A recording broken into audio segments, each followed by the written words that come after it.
My name is Olivia. I'm 28 years old, and for the past 5 years, I've been married to a man named David. David is 30, and he is, without a doubt, the kindest soul I have ever known. His love for me is a quiet, constant thing, a gentle current in the river of our lives. When I am sick, he is the one who makes me soup and ensures I take my medicine. He cooks for me, not out of duty, but out of a deep-seated need to care for me. In all our years together, he has never raised his voice, never lost his temper, and his hands have only ever known how to hold me with tenderness. He listens to my dreams and my fears, always treating my opinions with respect. But there is a shadow that hangs over our life, a persistent problem that I can't ignore. David doesn't earn much money. He works in construction, a physically demanding job with long, grueling hours under the sun. He gives it his all every single day, but his paycheck at the end of the month is only around $2,500. It's simply not enough for the life I envision. I have a good job in an office, earning $5,000 a month, double what he makes. I know this fact weighs heavily on him, a silent blow to his pride as a husband. I try to encourage him. "You should start your own business, David," I'd say, trying to sound helpful. But his response was always the same, a quiet and defeated, "I don't know how." I love him, I truly do, but a bitter resentment began to grow inside me. I wanted more. I craved a life I saw my friends living. We didn't have a big house with a yard or a nice, reliable car. We had no business to our name, just a small, rented apartment filled with second-hand furniture.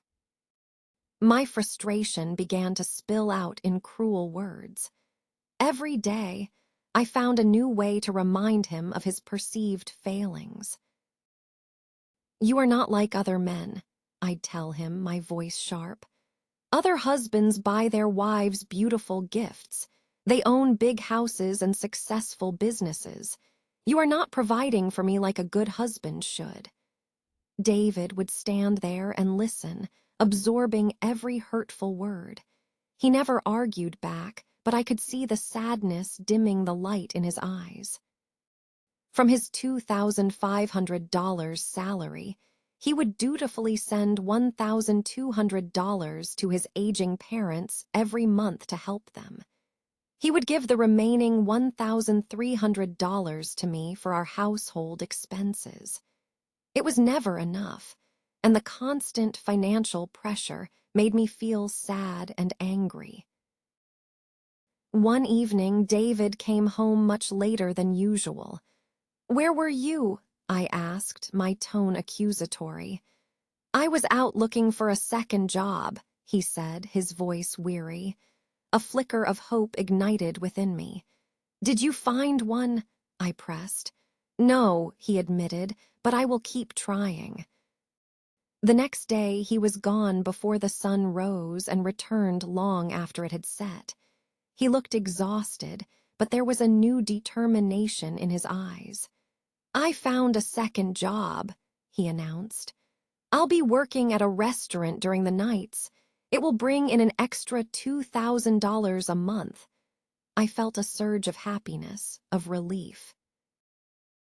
"Good job," I said, not truly seeing the cost of this new income.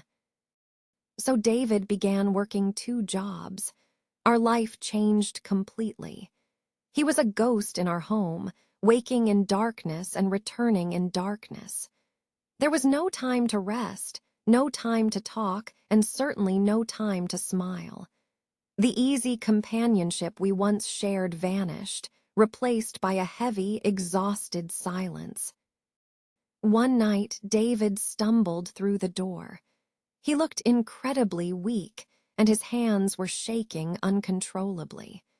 Before I could even ask what was wrong, his legs gave out and he collapsed onto the floor.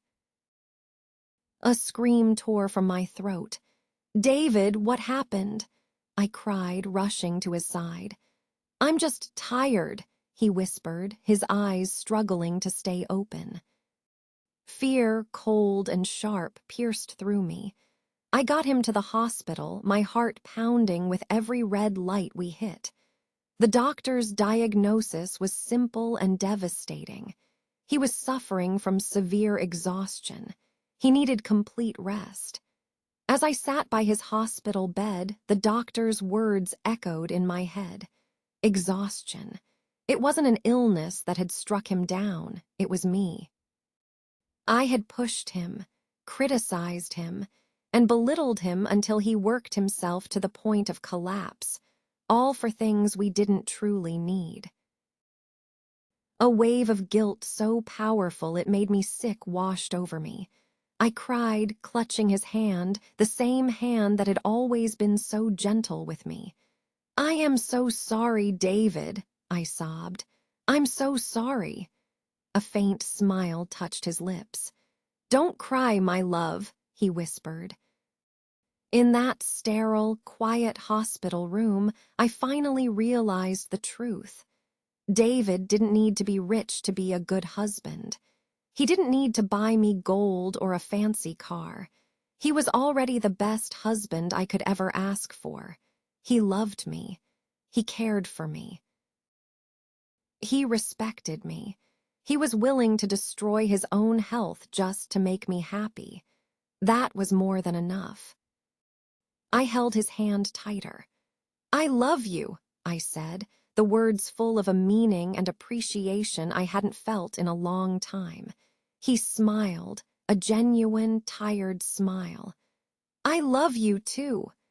Money is important to live, but love is what makes life worth living. I will never compare my David to other men again. His love is the only treasure I will ever need."